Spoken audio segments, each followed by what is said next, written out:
자, 우리 지리 정보의 유형 및 수집과 표현이라고 되어 있는데, 우리가 딱 한 페이지고요. 뭐 공부할 양은 그렇게 많지 않아요.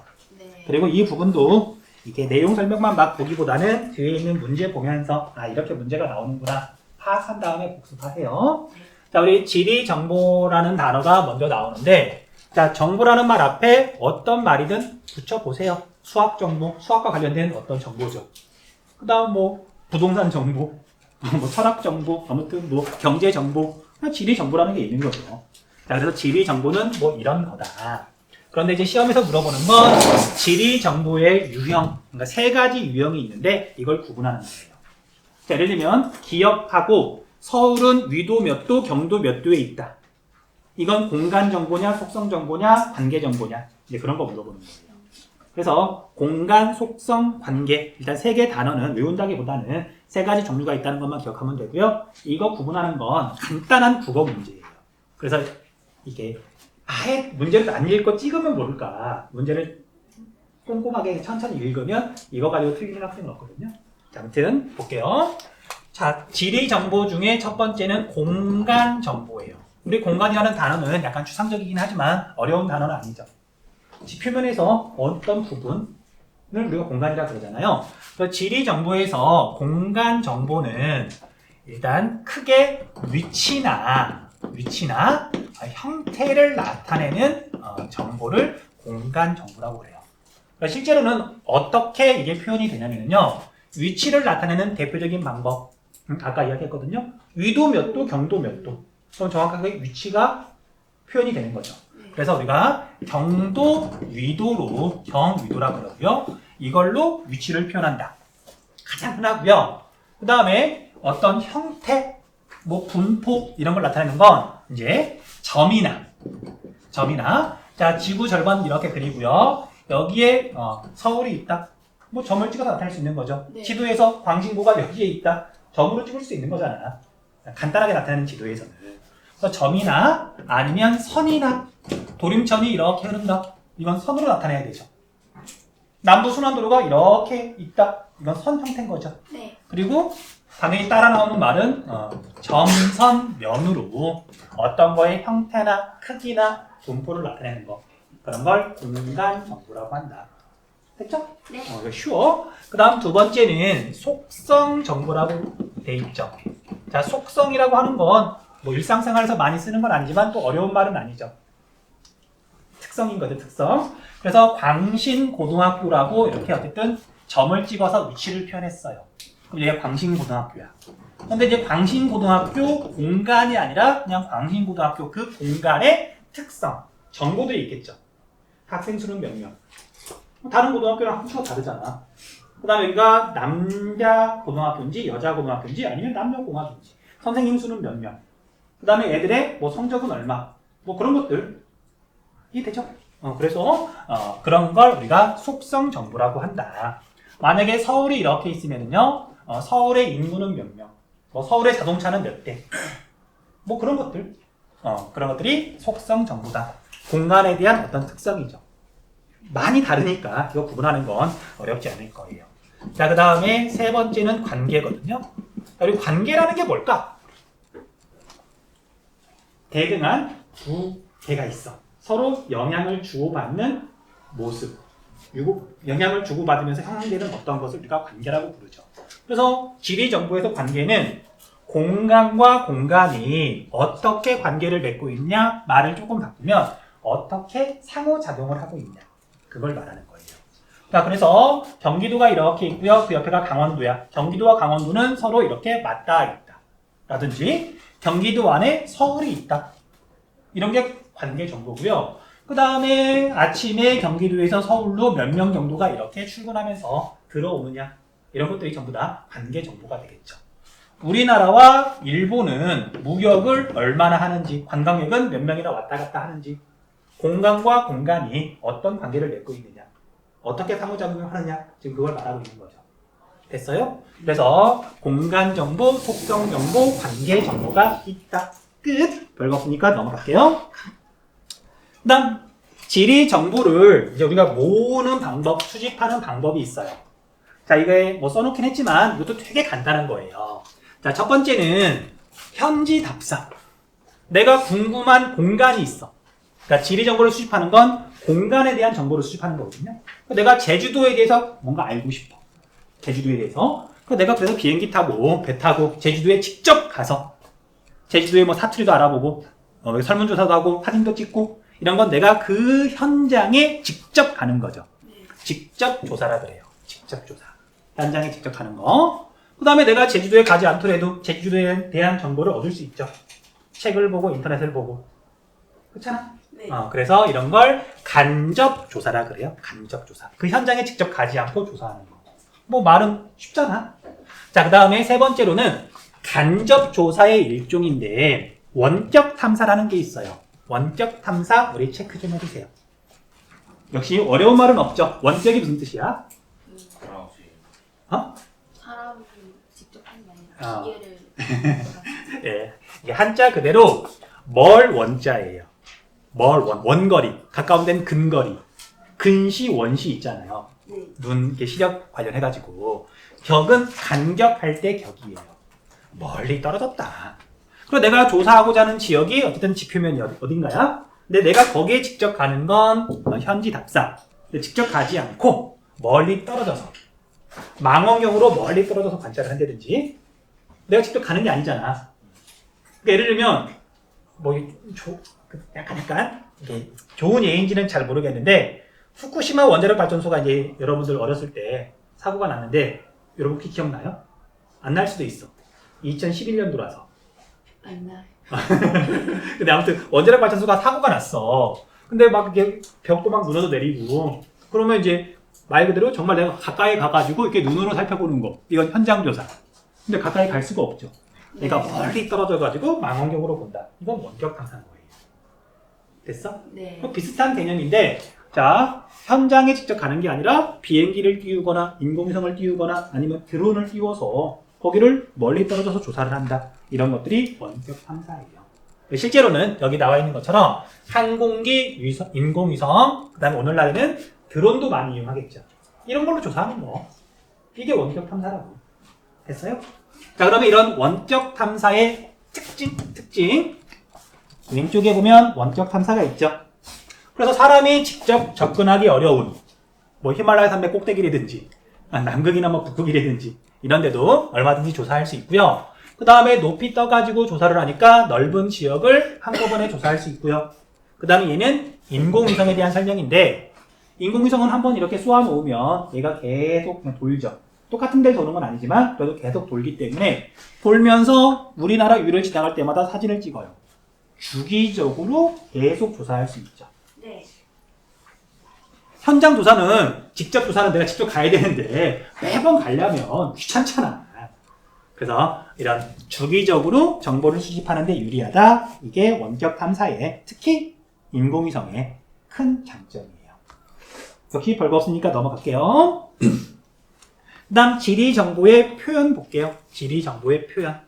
자, 여러 가지 지리 정보를 모았어. 근데 이걸 나 혼자만 알아도 뭐 상관은 없긴 한데 이게 뭐 다른 사람한테 알리고 싶고 표현하고 싶고 뭐 책을 쓰고 싶고 뭐 논문을 쓰고 싶고 보고서를 쓰고 싶고 그러면 정보가 있으면 이걸 잘 정리해서 표현하는 방법도 중요한 거잖아요. 그러니까 뭐 표로 나타날 수도 있는데 거기에 막 숫자 같은 게 막 써 있어. 눈에 잘 안 들어와요. 그래서 아주 정교하게 표현하는 건 아니지만 지도에 선을 그리거나 도형을 그리거나 음영을 넣거나 뭐 화살표를 그리거나 해서 한눈에 알아보기 쉽도록 지도로 표현한다. 자, 그래서 지리 정보는 이렇게 표현할 수 있지만 우리가 실제로 구분해야 되는 건 통계 지도. 어떤 자료가 있을 때 이걸 어떤 형태의 지도로 표현하는 게 제일 적합할까? 이런 자료는 무조건 이렇게 표현해야 돼. 그건 아니고요. 어떤 자료가 있을 때, 지리 정보가 있을 때 이걸 어떤 형태로 표현하는 게 가장 적합할까? 자, 이것도 약간 국어 느낌이에요. 공식은 아니지만 사람이 어쨌든 이런 정보는 이게 적합하겠네? 바로바로 떠올릴 수 있는 친구가 있고 어떤 친구는 약간 헷갈리기도 하는데 그래도 어려운 내용은 아니니까 아무튼 설명할게요. 자, 첫 번째는 점지도가 있어요. 점지도. 점지도는 말 그대로 점을 찍어서 나타내는 거거든요. 대표적인 예가 여기처럼 점 하나당 1000명이에요. 그래서 정확하게 전라북도의 인구가 몇 명인지는 우리가 알 수는 없어. 이거 보고. 점 하나씩 셀 거야? 아니. 이렇게 겹쳤는데 뭐 어떡할 거야? 근데 이건 알 수 있죠. 여기보다 여기가 인구가 훨씬 적다는 거 알 수 있고, 이 안에서도 여기가 인구가 많고 다른 데는 인구가 별로 없다는 거 알 수 있죠. 네. 이런 건 점지도. 흔히 또 사례로 나오는 게 돼지 사육 분포. 점 하나당 몇 마리 해가지고 점을 막 찍어요. 네. 이해되죠? 네. 뭐 그래서 어떤 자료가 나왔을 때, 아, 이건 점으로 표현하면 좋겠네. 직관적으로 알 수 있거든요. 그래서 점지도라는 게 있다. 됐죠? 네. 넘어가면 되고요. 그 다음 여기는 폭염 발생 일수라고 되어 있는데, 근데 이제 폭염보다는 지금 우리가 때가 때니까 이렇게 벚꽃이라 그럴게요. 벚꽃이 피는 날짜를 지도로 표현하고 싶어요. 물론 표로 나타내면 제주도는 몇 월 며칠, 뭐 창원은 몇 월 며칠, 진해는 몇 월 며칠 이렇게 숫자로 나타나면 사실 이렇게 눈에 잘 안 들어오잖아. 그래서 벚꽃이 피는 시기를 지도로 나타내고 싶을 때 피는 날짜가 같은 지점을 이렇게 선으로 연결해요. 그래서 예를 들면 여기 남쪽이니까 3월 23일 날 벚꽃이 활짝 필 것이다. 그 다음에 여기다 북쪽은 기온이 조금 낮으니까 이렇게 선을 긋고 여기는 3월 25일 날 벚꽃이 활짝 필 것이다. 그런 식으로 나타나겠죠? 네. 자, 이런 형태의 흔한 또 지도는 등온선. 뭐 8월 평균 기온을 나타내고 싶어. 그럼 온도가 같은 지점을 이렇게 수치로 연결하고요. 그 다음에 또 많이 쓰는 게 등고선. 등고선이 뭐지?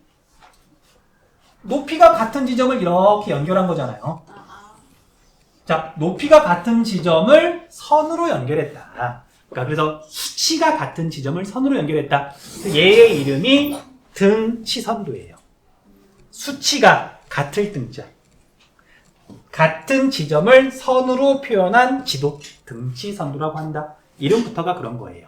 됐죠? 네. 얘하고 헷갈리는 사람 아마 없을 거야. 넘어갈게요. 그 다음 유선도 볼게요. 유선도. 자, 유선이 무슨 뜻일까? 유선이 무슨 뜻일까? 자, 여러분들의 한자 능력을 평가하자는 건 아니고요. 이걸 갖다가 선이 있는 지도라고 하면 안 돼. 야, 우리 등치선도도 선이 있는 거잖아. 그러니까 얘는 있을 유자가 아니에요. 무슨 유자냐면요. 흐를 유자. 흐를 유자. 흐르는. 선이 흐른다. 무슨 뜻이요? 선이 흐른다. 화살표가 있는 거죠. 화살표 지도야. 화살표 지도. 뭔가의 이동을 나타낼 때. 그래서 화살표 지도는 이렇게 화살표를 가지고 방향을 나타내는 거고요. 그 다음에 화살표의 굵기를 가지고 얼마나 많이 이동하느냐 수치를 나타내는 거죠. 물론 아주 정확하게 나타내는 건 아니에요. 됐어? 그런 걸 유선도라고 한다. 유선도라고 한다. 그런데 유선도하고 관련해 가지고 여러분들이 이제 헷갈릴 만한 건 딱 한 가지밖에 없거든요. 이것도 이제 사례를 좀 들어줄게요. 어느 지역이 있고요. 행정구역이 4개가 있어요. 4개가 있어. 1번, 2번, 3번, 4번. 자, 이거 필기 안 해도 돼요. 되게 쉬운 내용이야. 자, 1번 행정구역에서 1년에 10명이 다른 동네로 이사를 갔고, 그 다음에 5명이 이사를 왔어. 자, 이건 화살표로 나타낼 수 있을까, 없을까? 1번 행정구역에서 10명이 다른 데로 이사를 갔어. 네. 그리고 5명이 이사를 왔어. 네. 화살표로 나타낼 수 있을까, 없을까? 있지 않을까요? 여기서 나가긴 나갔어, 10명이. 네. 어디로 나갔죠? 몰라요. 1, 2, 3, 4 중, 그러니까 2, 3, 4 중에 어디로 갔지? 몰라요. 정보가 없잖아. 네. 이거 화살표로 나타낼 수 없어요. 5명이 들어왔어. 어디서 들어왔지? 역시 몰라요. 겠니? 자, 그래서 이런 건 이렇게 나타내요, 보통. 자, 얘는 5명이 들어왔고요. 그 다음에 10명이 나갔어. 이렇게밖에 나타낼 수 없는 거지. 네. 여기가 이제 기준 0인 거고요. 전입, 전출. 됐어?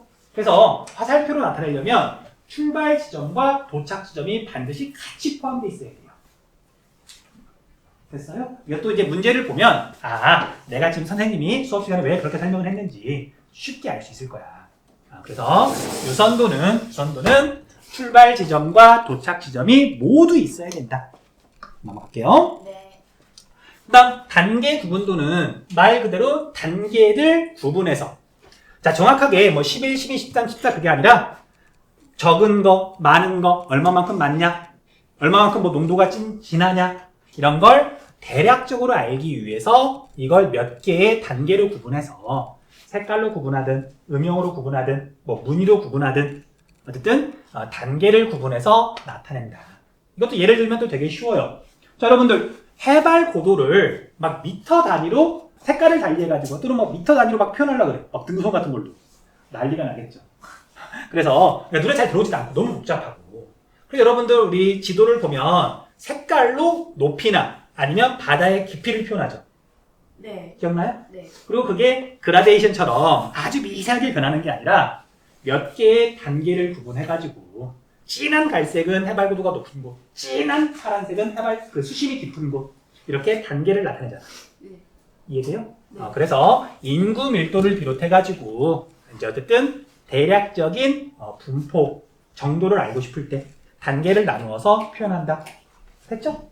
이것도 이제 사실 일상생활에서 다른 과목 공부할 때도 많이 나오는 지도들이라서 뭐 이렇게 낯설거나 그러진 않을 거예요. 자, 마지막으로 도형 표현도. 자, 도형 표현도는 우리 교재에는 이렇게 표현이 되어 있는데요. 꼭 원이 아니라 어떤 도형이든 그냥 도형을 이용해서 표현하는 걸 도형 표현도라고 불러요. 그러니까 도형 표현도가 약간 추상적인데 나머지 4개로 표현하기에는 조금 이상한, 뭔가 안 맞는, 뭔가 복잡한 이런 것들을 표현하고자 할 때 도형 표현도를 이용한다. 자, 보통은 이제 이런 식이에요. 행정구역이 4개가 있어요. 1번, 2번, 3번, 4번. 근데 여기에다가 학생 수를 표현하고 싶어. 초등학교, 중학교, 고등학교. 그러면 1번 행정구역은 여기가 사람들 많이 살고 그래서 학생 수가 많아요. 초등학교, 중학교, 고등학교. 근데 2번 동네는 약간 산골이야. 사람이 별로 없어. 그러면 얘가 되게 작아지겠죠. 초등학교, 중학교, 고등학교. 이런 식으로 복잡한 지리 정보를 도형을 이용해가지고 나타낸다. 다시 말하지만 이 도형 표현도는 뭐가 적합하다? 바로 연결되진 않아요. 그런데 나머지 4개를 하나 이렇게 해봤더니 뭔가 잘 안 맞아. 그러면 도형 표현도로 나타내면 상대적으로 훨씬 더 좋으니까. 그래서 이것 정도만 조금 이렇게 조심하면 되고요. 나머지 구별하는 건 어렵지 않을 거예요. 됐니? 네. 나중에 문제풀이 할 때 복습 한번 하셔야 돼. 자, 넘어가서 지리정보 시스템 볼게요. 지리정보 시스템. 지리정보 시스템은 여러분들 1학년 때도 공부를 했을 거예요. 맞니? 네. 네. 맞다. 물론 내가 이렇게 무조건 내가 만든 건 아니지만 이게 내 앞자리에 계시는 분이 이제 올해 통합사회를 가르치시거든요. 그래서 이제 그분한테 물어보면 돼. 통합사회 이게 내용이 나오느냐 안 나오느냐. 물론 물어볼 것도 없이 최근은 아니지만 내가 그래도 한 4, 5년 전에 1학년 통합사회를 수업을 했었거든. 교과서에 나와요. 자, 아무튼 자, GIS라고 여러분들 아마 기억나니? 그냥 우리 상식에서 GPS하고 GIS하고 어떻게 달라? GPS는 뭐예요? 뭐의 약자야? 그래. 글로벌 포지셔닝 시스템. 지구가 이렇게 있으면 지구 표면에서 위치가 어떻게 되느냐. 인공위성을 이용해가지고 이걸 알아내는 어떤 체계를 말하는 거죠. 네. 그러면 GIS는 지오그래픽이에요. 지오그래픽 인포메이션 시스템이에요. 그러니까 여러 가지 지리 정보를 내가 사람이 직접 이렇게 지도를 그리고요. 뭔가 이렇게 표현했어. 이건 GIS 아니에요. 사람이 하는 게 아니라 오늘날에는 지리 정보가 너무너무 많으니까 이걸 컴퓨터를 이용해서 처리한다. 그 모든 걸 GIS라고 불러요. 됐니? 자, 그래서 얘의 장점은 다양한 지리 정보를 디지털로 만들어서 수치로 만들어서 컴퓨터로 처리한다. 그래서 사람이 손으로 하는 것보다 그냥 사람이 머리로 하는 것보다 훨씬 많은 데이터를 훨씬 빠르게 처리하고 수정 같은 것도 되게 쉽고 그런 걸 다 GIS라고 한다. 됐죠? 별거 없어서 넘어가시면 돼요. 그런데 이런 GIS하고 관련해가지고는 이제 시험 문제는 이렇게 나와요. 중첩 분석이라고 해서 중첩 분석. 자, 이 중첩 분석 문제는 시간이 조금 걸리긴 하지만 지리를 전혀 모르더라도 그리고 이 초등학생들도 사실 풀 수 있는 문제가 나오거든요. 그래서 어쨌든 문제 보면은 그냥 기분 좋게 시간 들여서 풀면 돼요. 시간도 많이는 안 걸려. 자, 어쨌든 봅시다. 중첩이 무슨 말이죠? 중첩. 겹쳐. 겹친다는 뜻이죠. 그래서 예를 들면 우리가 도서관을 지으려고 그래. 자, 관악구에 도서관을 지으려고 그래. 어디다 짓는 게 좋을까? 여러 가지 조건이 있겠죠. 네. 자, 예를 들면 이렇게 땅값이 너무 비싸면 안 돼. 왜냐면 이렇게 도서관 건설 비용이 너무 많이 들어갈 거 아니야? 땅값 따져야 되고요. 그 다음에 이왕이면 사람들이 좀 많이 사는 데다 지으면 좋지 않을까? 네. 일단 사람들이 많이 와야 되니까. 그리고 교통도 좀 따져야 되지 않을까? 뭐 여러 가지들. 또는 뭐 이렇게 건물을 지으려고 그러는데 뭐 이렇게 경사가 급한 관악산 딩툭에다 지을 수는 없잖아. 그래서 뭐 이렇게 토지의 경사도라든지 여러 가지 조건이 있을 거 아니야? 네. 그러면 얘네들은 각각 투명한 층이에요. 투명한 층에 첫 번째 조건을 만족하는 지점을 이렇게 표시를 해. 그 다음에 두 번째 조건을 만족하는 지점을 또 이렇게 다른 색깔이 됐든 뭔가 또 표시를 해. 그 다음에 세 번째, 네 번째 조건에 따라서 표시를 하고요. 이걸 나중에 그대로 겹쳐서 보면 모든 조건을 만족하는 지점 또는 뭐 가장 많은 조건을 만족하는 지점을 직관적으로 찾아볼 수 있잖아. 이렇게 최적 지점, 여러 가지 조건을 만족하는 지점을 찾는 방법을 중첩 분석이라고 불러요. 중첩 분석. 그래서 뒤에 가면 문제가 나오는데 이런 식으로 나오죠. 보자. 이런 식이에요. 자, 4번 같은 문제가 나오는데 A, B, C, D, E에 대해서 조건 이렇게 세 가지가 있고요. 그 다음에 각각의 점수 있어요. 여기다 점수 쓰고 다 더하면 돼요. 끝! 그래서 얘는 설명이 없어. 넘어갈게요. 자, 이제 마지막으로 지역조사 볼게요. 지역조사. 네. 자, 지역조사는 직접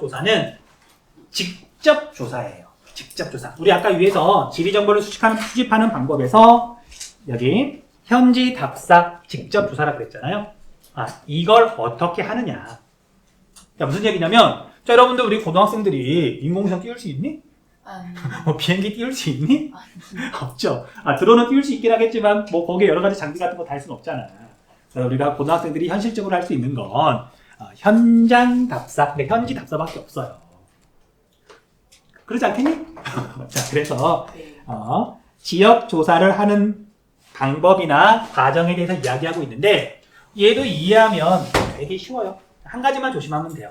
자, 아무튼 의미는 지역에 대한 정보를 수집하고 분석하고 종합해서 어쨌든 지역성을 파악하는 활동이다. 그리고 이제 과정이 이렇게 순서대로 나오고요. 각 과정에서 뭘 해야 되느냐. 자, 이거 외우는 거 아니야? 그냥 상식에서 이렇게 이해한 다음에 그냥 문제 풀면 돼요. 자, 당연히 첫 번째는 조사 계획을 수립해야 돼. 내가 왜 지리조사를 할 건가? 그래서 예를 들면은 우리나라 교육에 대해서 내가 뭔가 좀 궁금해. 그러면 교육과 관련된 지역에 가가지고 또 그렇지 않더라도 어쨌든 교육과 관련된 뭐 질문을 하든 어쨌든 목표가 있어야 될 거 아니야. 자, 그러면 우리나라 고등학생들의 대학 입시에 대한 어떤 그런 인식? 뭐 이런 거, 스트레스 정도? 이런 걸 조사하고 싶어. 그럼 어디 가서 조사하는 게 제일 좋을까? 그래서 대치동? 그럼 관악구에서 그걸 조사하고 싶으면 뭐 신림 사거리에서 이렇게 지나다니는 고등학생이 이렇게 붙잡아가지고 하는 것보다 그냥 고등학교 찾아가면 안 돼? 어쨌든 적합한 지역이 있을 거 아니야. 그래서 조사 목적하고 그 다음에 거기에 맞는 지역을 먼저 정해요. 됐어? 자, 그러면 이렇게 정했어. 광신구에 와가지고 고등학생들의 인식을 한번 조사하고 싶다. 광신구가 현장이 되는 거예요. 현지가 되는 거예요. 됐어? 네. 됐어? 그래서 계획을 세우고 했으면 그 다음엔 지리 정보를 모아야 되는데 아무런 사전 준비 없이 그냥 탈랑 광신구에 와가지고 막 무턱대고 막 인터뷰할 수 없잖아. 설문지도 미리 만들어야 되고요. 그 다음에 우리나라 전체적인 어떤 인식도 뭐 사전 조사해야 되고 그거에 비해서 우리 관악구는 어떤지 뭔가 비교도 좀 해봐야 되고 그래서 책을 읽든 인터넷을 뒤지든 여러 가지 미리 준비하는 게 필요해요. 그리고 광신구만 조사하는 게 아니라 뭐 가까운데 미림여고 있으니까 미림여고도 가야 되겠다. 그래서 여기는 우리가 아는 곳이니까 그렇게 생각할 수 있지만 낯선 곳에 갈 때는 내가 어떻게 이동해야 좋은지 미리 지도 보고 조사하는 게 좋잖아. 그러니까 잘 들으세요. 여기는 실내 조사라고 돼 있는데 말 바꾸세요. 사전조사. 현장에 가서 조사를 할 건데 이걸 더 잘하기 위해서 미리 조사하는 거, 미리 준비하는 거, 이걸 실내조사라고 하는데 실제로는 사전조사예요. 자, 이게 옛날에 이런 문제가 나온 적이 있어요. 제주도 기후가 궁금해. 그럼 내가 직접 제주도에 가서 온도계를 가지고 온도 재는 건 직접 조사, 현장 조사. 그런데 기상청에 가가지고 제주도 기후 자료를 받았어. 이건 야외 조사니 실내 조사니? 실내조사. 실내 조사, 사전 조사니까. 제주도에 가는 게 야외 조사. 제주도에 가는 게 아니라 그 전에 이루어지는 모든 건 사전 조사, 실내 조사다. 됐죠? 용어만 바꾸면 돼. 그래서 야외 조사는 현장 조사로 바꾸고요. 현장 조사, 내가 그곳에 직접 가는 거. 사진 찍고 면담하고 설문지 돌리고 이런 것들이 현장 조사, 야외 조사에서 하는 거죠. 그리고 이렇게 지리 정보를 모았으면 분석을 해요. 그래프도 그리고요. 이게 어떤 의미가 있는지 서로 토론도 하고 그리고 마지막으로 보고서 쓰고요. 끝! 이렇게 이루어지는데 얘만 실내조사, 야외조사 하면 조금 헷갈릴 수 있거든요. 사전조사, 현장조사로 바꾸면 헷갈리지 않을 거예요. 됐니? 네. 자, 그럼 오늘은 진도는 여기까지 나가고 마칠게요. 끝! 감사합니다. 네.